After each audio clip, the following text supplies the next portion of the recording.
Shalom warga kerajaan yang dikasihi Tuhan.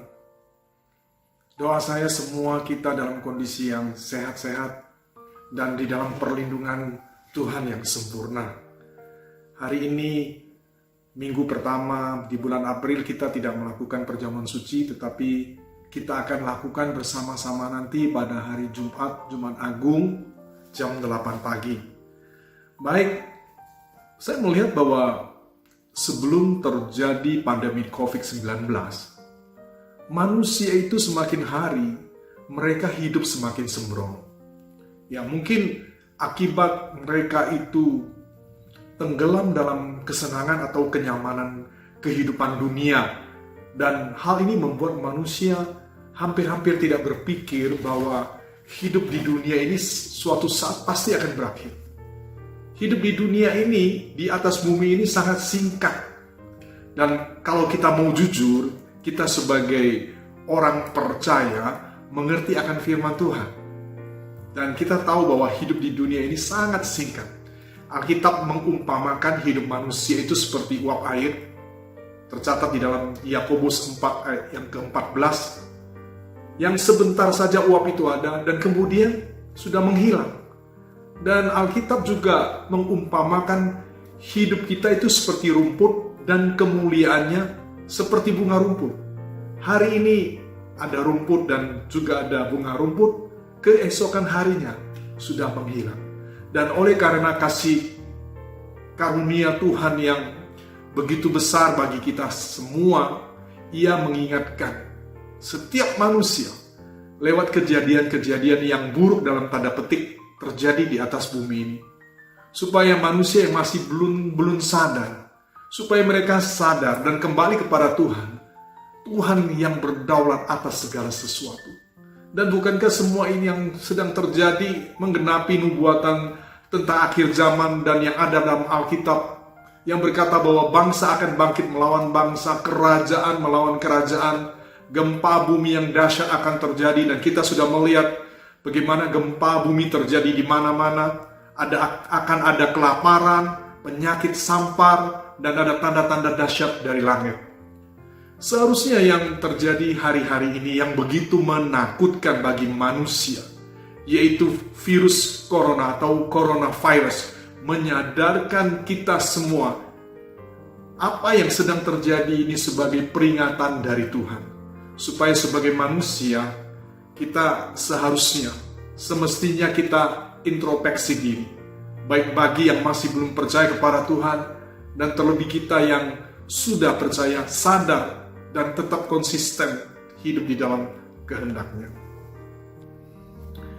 Kita banyak mendengar dari khotbah-khotbah yang disampaikan, baik itu lewat YouTube ataupun sosial media, disebutkan jangan takut, jangan khawatir, jangan panik, tetap tenang dan lain-lain. Saya katakan itu baik.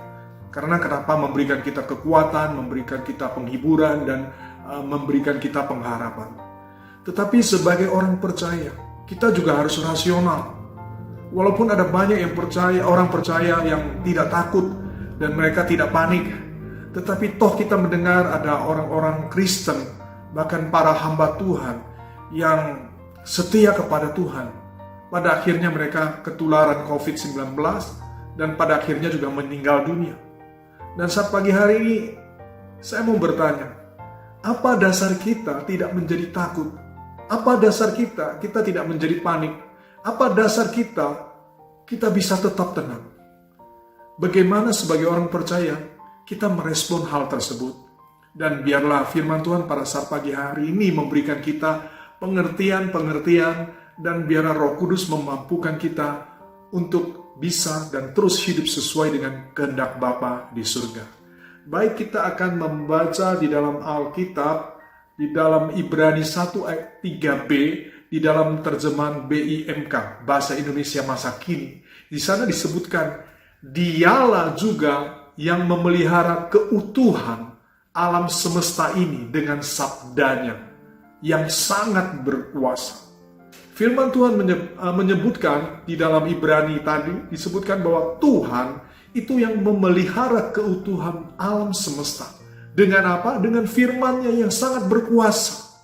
Dan di dalam Mazmur 24 ayat pertama, Mazmur daripada Daud bermazmur, Tuhanlah yang empunya bumi serta segala isinya, dan dunia serta yang diam di dalamnya.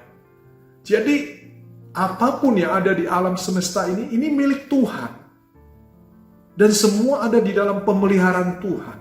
Ada di dalam kendali Tuhan. Ada di dalam kontrol Tuhan.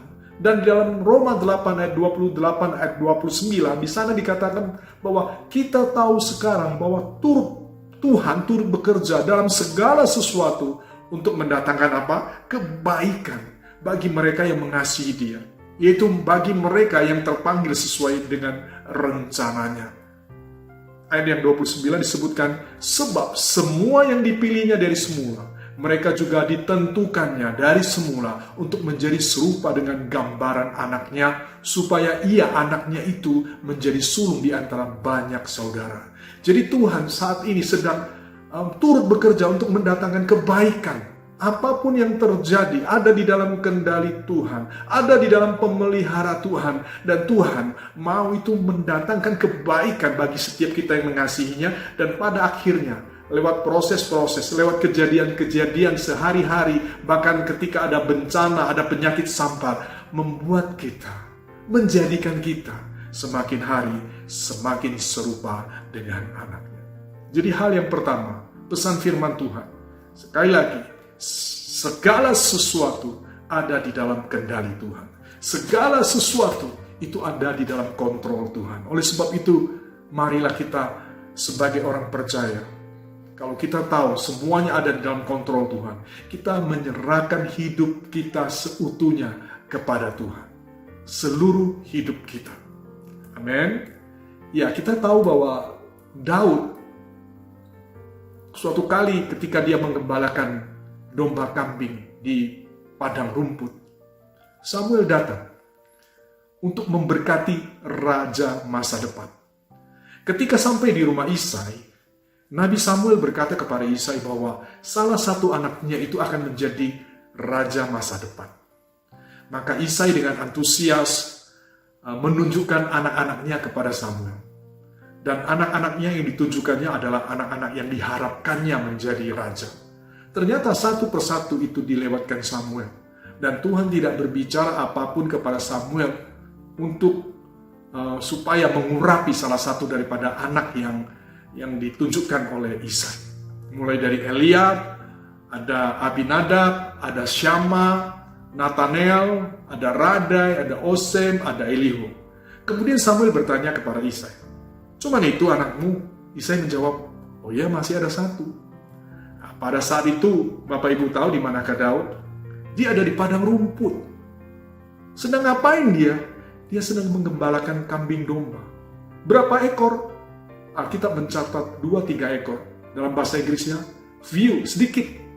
Jumlah yang digembalakan sedikit. Bagaimana resikonya? Resikonya sangat besar. Bisa bertemu dengan binatang buas, bisa terbunuh si Daud itu. Ya, ingat Daud pernah berkata kepada Saul, "Hambamu ini sudah terbiasa menghadapi binatang-binatang buas." Pertanyaan saya, apakah Isai tahu resiko itu?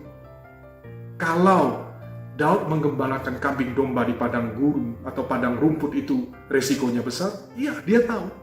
Pertanyaan saya, kalau dia tahu, mengapa dia membiarkan anaknya yang pipinya masih kemerah-merahan kata Alkitab untuk menghadapi resiko yang begitu besar?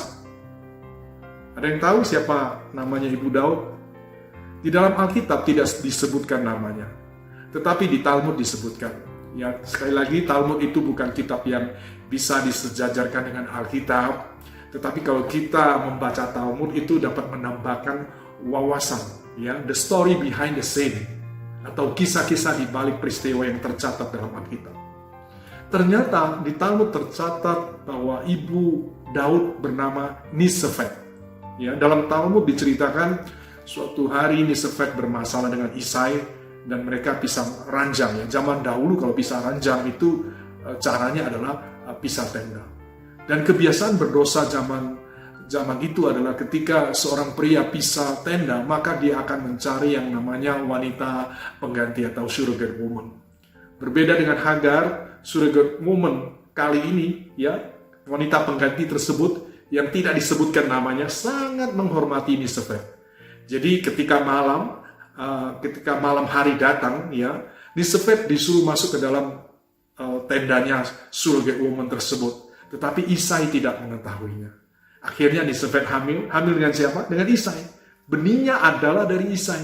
Sementara Isai menganggap Nisefet selingkuh. Makanya Daud mendapatkan perlakuan yang berbeda sekali dari saudara-saudaranya.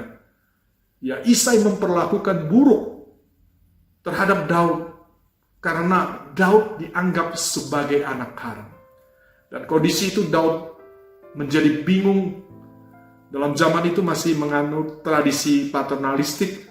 Ketika seorang pria memperlakukan anak seperti itu, istrinya tidak bersuara, tidak bisa berbuat apa-apa, sehingga Daud juga tidak merasakan pembelaan dari ibunya.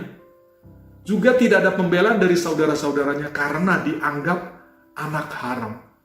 Dan akhirnya Daud mengambil kesimpulan, ayahku dan ibuku meninggalkan aku. Kalau kita membaca di dalam Mazmur 27 ayat 10, di sana dikatakan, sekalipun ayahku dan ibuku meninggalkan aku, namun Tuhan menyambut aku. Mengapa Tuhan menyambut Daud?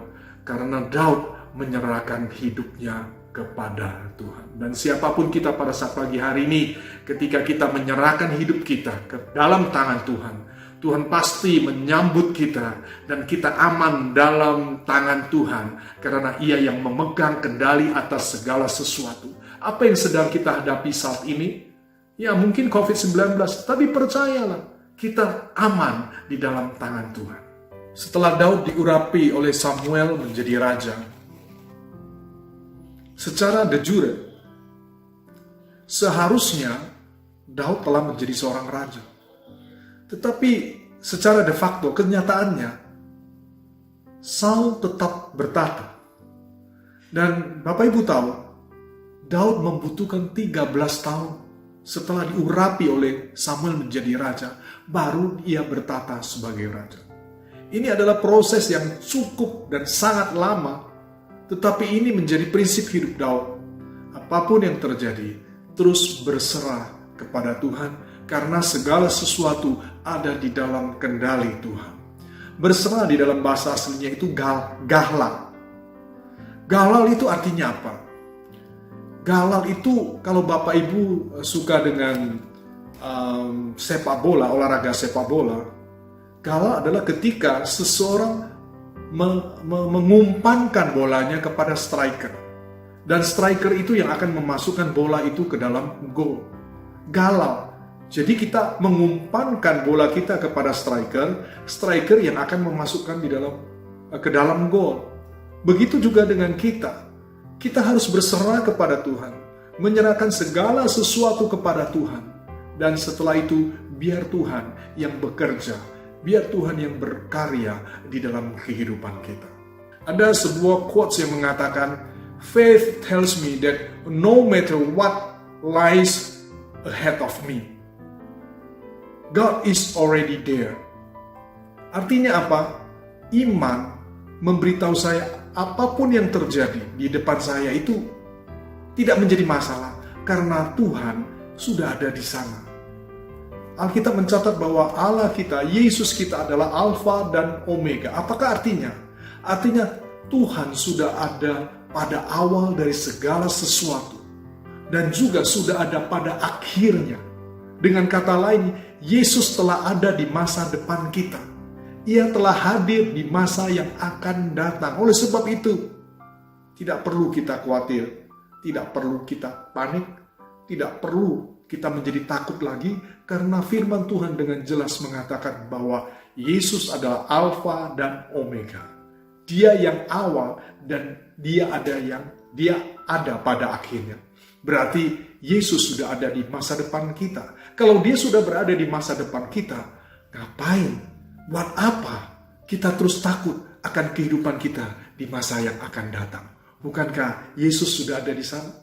Saya akan berikan satu contoh. Yusuf, kita tahu bahwa dia adalah seorang dreamer, seorang pemimpi, dan pada akhirnya saudara-saudaranya tidak menyukainya. Dan apa yang terjadi?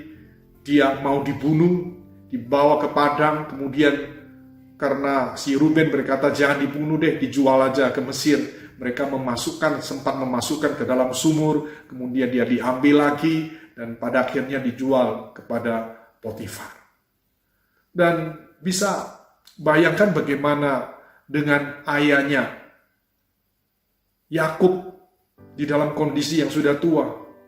Dia mendengar anak kesayangannya Yusuf mati, disebutkan mati oleh saudara-saudaranya karena ketika mereka berjumpa dengan ayahnya, mereka memberikan yang namanya pakaian daripada Yusuf yang sudah dikasih dengan darah binatang.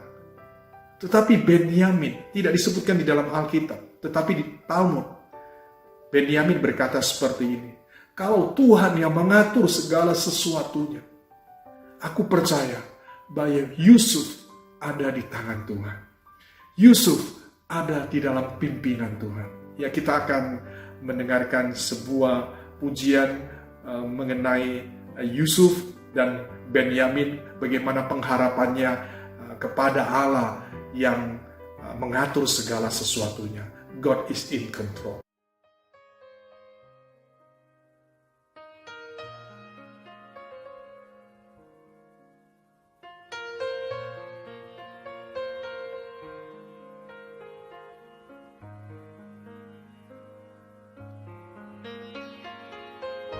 No one understood the depth of Jacob's love for Joseph, or the agony he felt when he was told his son was dead. I think his sorrow even made my brothers feel ashamed. And though I'd lost my closest brother, I knew God would carry him through the times that were ahead. There is no problem too big, God cannot solve it. There is no mountain too tall, He cannot move it. There is no storm too dark, God cannot calm it. There is no sorrow too deep, He cannot soothe it. If He carried the weight of the world upon His shoulder, I know my brother that He will carry you. If He carried the weight of the world upon His shoulders, I know, dear Joseph, that He will carry you. He said, come unto me, all who are weary, and I will give you rest.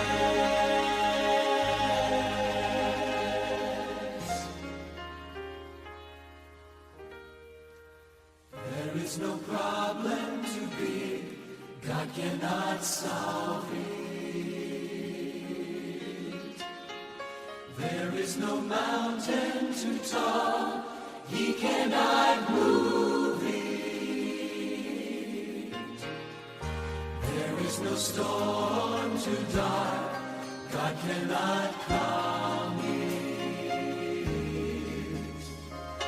There is no sorrow too deep, He cannot soothe it. If He carried the weight of the world upon His shoulder, I know my brother that He will carry you. If He carried the weight of the world upon His shoulders, I know, dear Joseph, that He will carry you. If He carried the weight of the world upon His shoulders,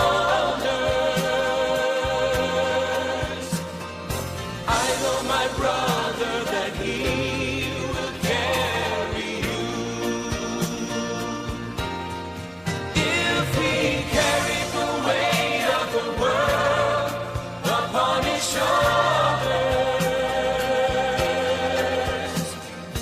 I know, dear Joseph, that he will carry you. He will carry you. He will carry you. He will carry you. He will carry you.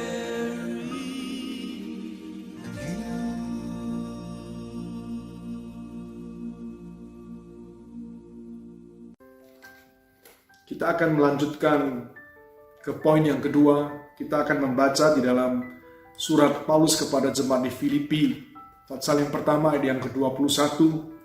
Demikian bunyi firman Tuhan. Karena bagiku hidup adalah Kristus dan mati adalah keuntungan. Surat ini ditulis oleh Paulus di penjara dan kemungkinan besar waktu itu ada di penjara di Roma. Dan surat Filipi adalah surat yang paling pribadi di antara surat-surat Paulus yang ditulis bagi perorangan. Paulus menulis surat ini kepada orang percaya di Filipi untuk memberi kabar tentang keadaannya dan untuk meyakinkan jemaat tentang keberhasilan maksud Allah dalam hukuman penjara, dan untuk mendorong mereka supaya mereka terus maju untuk mengenal Tuhan lebih lagi, tinggal di dalam persatuan, ada kerendahan hati, persekutuan dan damai sejahtera.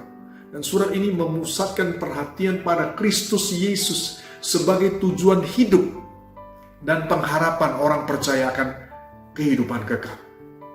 Jadi Paulus menceritakan keadaannya di dalam penjara kepada jemaat di Filipi. Ia mengungkapkan kerelaannya hidup dan mati demi Kristus. Dan dalam misi penginjilannya, kita tahu bahwa dia dianiaya, dia dikejar-kejar, bahkan mau dibunuh. Sehingga di dalam Galatia 2 ayat 20 dia berkata, karena hidupku bukannya aku lagi, melainkan Kristus yang ada di dalamku. Dan ini menunjukkan karakter Kristus terpancar nyata dalam seluruh kehidupan Paulus. Kristus yang mengambil alih kehidupan Paulus, bukan ego dan kehendak pribadi Paulus. Hal ini juga menunjukkan keintiman hubungan antara Kristus dengan Paulus. Bagi Paulus, kehidupannya hanya berpusat kepada Kristus. Dalam Matius disebutkan juga mengenai arti buah. Kita sudah tahu ada di sini disebutkan pengikut Kristus kita harus menghasilkan buah, yaitu buah pertobatan, ya, dan kemudian buah perbuatan baik dan buah kebenaran. Ketika kita menyerahkan hidup kita kepada Tuhan, hendaknya kita tidak khawatir lagi, namun hidup dengan penuh percaya dan berharap kepada Tuhan. Jadi poin yang kedua yang ingin saya sampaikan, seperti Paulus sudah menulis bahwa hidup adalah Kristus dan mati adalah keuntungan. Poin yang kedua, hidup dan mati, perhatikan, bagi orang percaya yang di dalam Tuhan, itu adalah sebuah anugerah. Kita bisa membayangkan kalau kita hidup itu anugerah. Kenapa anugerah? Karena Tuhan berikan itu kepada kita supaya kita berkarya, supaya kita melakukan segala sesuatu, dan ada proses-proses seperti poin pertama yang saya sampaikan, bahwa itu mendatangkan kebaikan bagi kita semua, dan itu proses yang akan membuat kita semakin hari semakin seperti Kristus. Orang melihat kita dan mereka melihat Kristus di dalam kita. Selama kita hidup, maka kita hidup bagi Kristus. Dan selanjutnya Paulus menyebutkan mati adalah keuntungan. Ya, biasanya orang maunya hidup terus. Kalau mati takut. Padahal ternyata mati itu bagi Paulus itu suatu keuntungan. Kenapa? Karena mati di dalam Tuhan, saya sebutkan sekali lagi, itu adalah anugerah juga bagi kita sebagai orang percaya. Hidup kita bersama dengan Tuhan, kalaupun kita mati suatu saat, kita juga akan bersama-sama dengan Tuhan. Amin. Suatu saat ada seorang ibu di dalam perjalanan menuju tempat anaknya di luar negeri. Dari tempat tinggalnya naik kapal laut. Dan ternyata apa yang terjadi? Di tengah perjalanan, kapal menghadapi goncangan badai dan hampir tenggelam. Tetapi ibu tersebut tenang saja. Kemudian kaptennya heran, dia datang kepada sang ibu tadi dan bertanya, "Ibu tidak takut?" "Tidak." "Loh kenapa?" Dia berkata seperti ini, "Kalau misalnya kapal ini tenggelam, saya selamat, maka saya akan bertemu dengan anak saya yang ada di seberang lautan, di luar negeri. Tetapi kalaupun kapal ini harus tenggelam dan semuanya mati, tidak menjadi masalah, karena saya akan berjumpa dengan anak saya yang telah meninggal dunia dan kembali kepada penciptanya."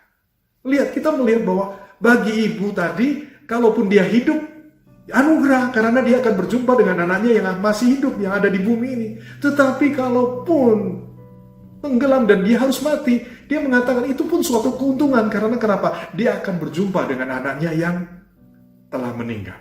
Oleh sebab itu bagi kita orang percaya, seperti kata Paulus, hidup bagi Kristus, mati adalah keuntungan. Artinya apa? Hidup dan mati kita di dalam Tuhan adalah anugerah. Kita akan mendengarkan sebuah pujian tentang anugerah Tuhan, berjejakkan anugerah Tuhan. Kiranya lagu ini boleh memberkati kita semua.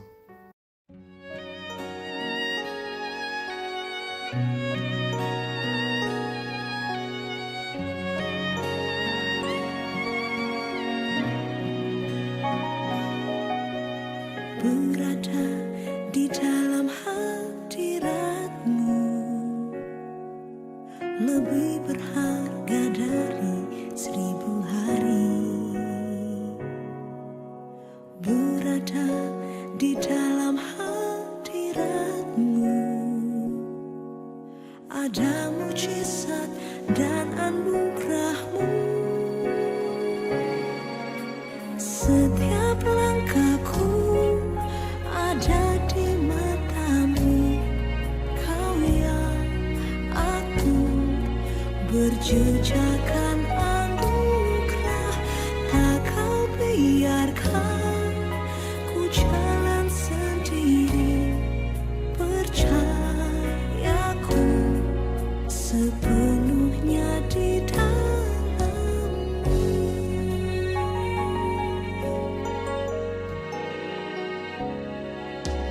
Berada di dalam hadirat-Mu lebih berharga dari 1000 hari. Berada di dalam hadirat-Mu ada mujizat dan anugerah-Mu. Setiap langkahku ada di mata-Mu, Kau yang atur berjejakkan anugerah. Tak Kau biarkan ku jalan sendiri, percayaku sepenuhnya di dalam-Mu.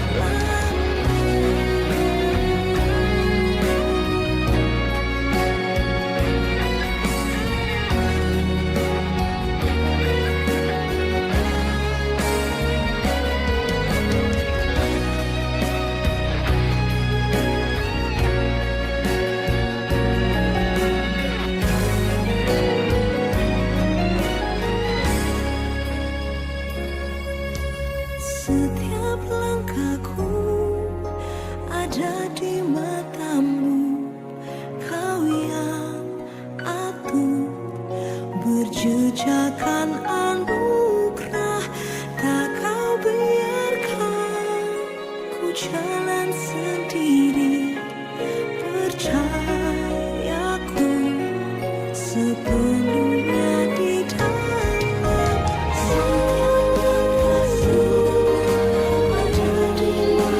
Setiap langkahku berjejakkan anugerah. Tak Kau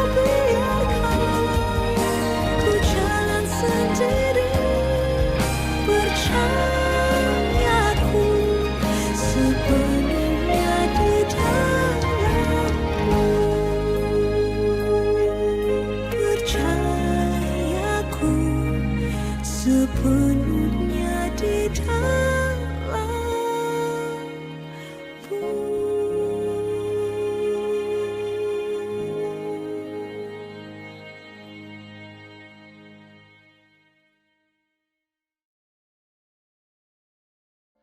akhirnya, biarlah firman Tuhan yang sudah kita dengar pada saat pagi hari ini. Yang pertama adalah, everything is under control. God is in control. Segala sesuatu ada di dalam kendali Tuhan. Oleh sebab itu kita tidak perlu takut, tidak perlu panik. Itu adalah dasar dari pengharapan kita. Dan yang kedua adalah hidup dan mati dalam Tuhan. Itu anugerah. Tidak perlu takut lagi, tidak perlu panik lagi. Karena janji firman Tuhan itu ya dan amin. Tuhan Yesus memberkati.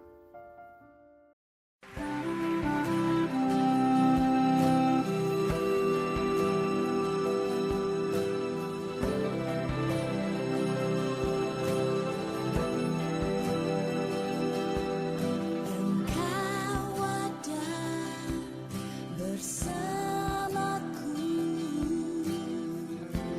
di setiap musim hidupku. Tak pernah kau biarkan ku sendiri.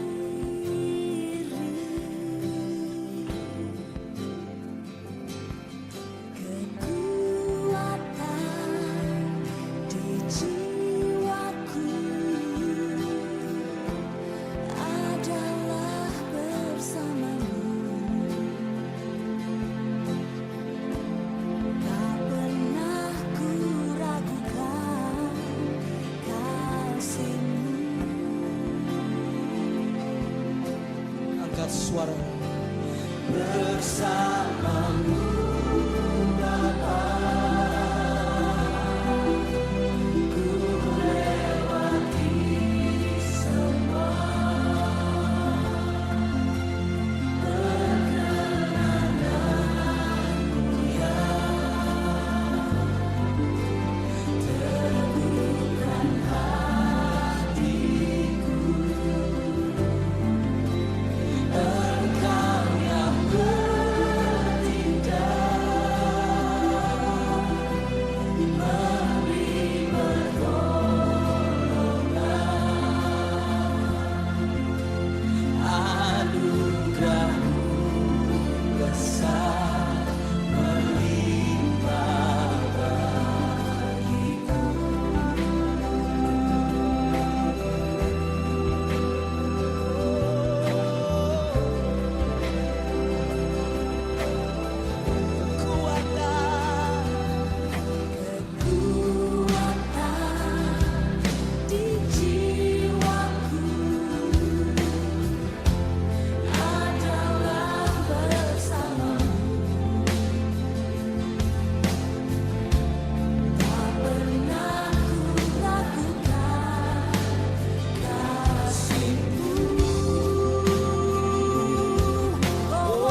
Shalom warga kerajaan, kami informasikan kegiatan ibadah Jumat Agung dan Paskah 2020 tetap dilaksanakan melalui YouTube Rock Malang.